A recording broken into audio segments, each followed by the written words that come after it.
राहुल गांधी के पास दो ऑप्शंस हैं। पहला, घोषणा पत्र पर हस्ताक्षर करें। दूसरा, चुनाव आयोग के खिलाफ बेतुके आरोप लगाने के लिए देश से माफी मांगे। सूत्रों के हवाले से आ रही खबरों की माने तो ये बयान केंद्रीय चुनाव आयोग से आ रहा है। न्यूज एजेंसी ANI के मुताबिक चुनाव आयोग चाह रहा है कि कांग्रेस सांसद राहुल गांधी डिक्लेरेशन फॉर्म पर साइन करें या फिर माफी मांगे। ध्यान दें कि ये सूत्रों के हवाले से आई खबरें हैं, हम इनकी फौरी तौर पर कोई पुष्टि नहीं कर रहे हैं। आपको मालूम ही है कि 7 अगस्त को राहुल गांधी ने एक प्रेस कॉन्फ्रेंस की थी। इसमें उन्होंने चुनाव आयोग पर धांधली के आरोप लगाए। दावा किया कि लाखों वोटर्स के नाम वोटर लिस्ट से गायब कर दिए गए हैं और फर्जी वोटर्स के नाम जोड़ दिए गए हैं ताकि चुनावी प्रक्रिया को प्रभावित किया जा सके। आरोपों के साथ राहुल गांधी ने सबूत के तौर पर कुछ पेपर्स और तस्वीरें भी दिखाई। राहुल गांधी की प्रेस कॉन्फ्रेंस चली रही थी कि राज्यों के चुनाव आयोगों ने कह दिया कि आरोप गलत है।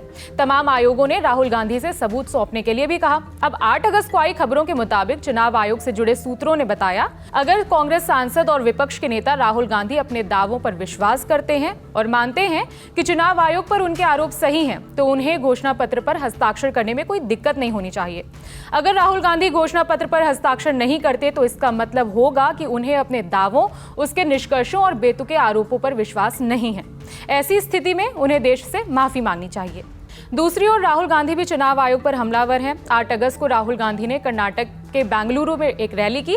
यहां उन्होंने चुनाव आयोग की मांग का जवाब दिया है। उन्होंने कहा कि मैंने संसद में संविधान की शपथ ली है। चुनाव आयोग अगर हमें इलेक्ट्रॉनिक डाटा देगा तो हम डंके की चोट पर साबित कर देंगे कि नरेंद्र मोदी वोट चोरी करके प्रधानमंत्री बने हैं। मुझसे इलेक्शन कमीशन एफिडेविट मांगता है।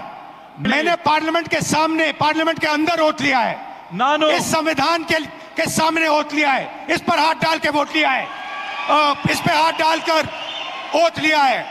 जब हिंदुस्तान की जनता हमारे डेटा को लेकर इलेक्शन कमीशन के वेबसाइट पर सवाल पूछ रही है तो इलेक्शन कमीशन ने अपना वेबसाइट बंद कर दिया। मध्य प्रदेश, राजस्थान, बिहार के वेबसाइट बंद कर दिए हैं क्योंकि वो जानते हैं कि अगर हिंदुस्तान की जनता ने इसी डेटा को लेकर सवाल पूछना शुरू कर दिया तो उनका पूरा ढांचा कोलैप्स कर जाएगा। लोकसभा नेता विपक्ष के आरोपों पर राजनीतिक प्रतिद्वंदियों का भी जवाब आया है। सुनिए उन्होंने क्या कहा।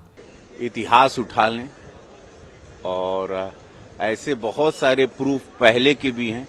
इंदिरा गांधी जी के दौरान जब पूरा का पूरा बूथ की पेटी लूट ली जाती थी, पहले उसका जवाब दे। बाकी जनता ये जहां जहां जीते हैं, जिस राज्य में जीते हैं, तब ये नहीं बोले। ये समझ में नहीं आ रहा, जहां आप हारते हैं उस पर आप छाती पीटने लगते हैं और उसका ठीकरा आप भाजपा पर और चुनाव आयोग पर फोड़ना चाहते हैं। तो इतनी बड़ी डेमोक्रेसी की हत्या करने की बात इन लोग करते हैं। बहुत दुखद है ये। जहां आप जीते हैं पहले उसका जवाब दें। वहां कैसे आप जीते? अगर बाकी जगह पर तो हम लोग तो पूरा हर राज्य जीत गए होते। इस खबर पर हमारी नजर बनी रहेगी। मेरा नाम है विभावरी। देखते रहिए द लेलन टॉप। शुक्रिया।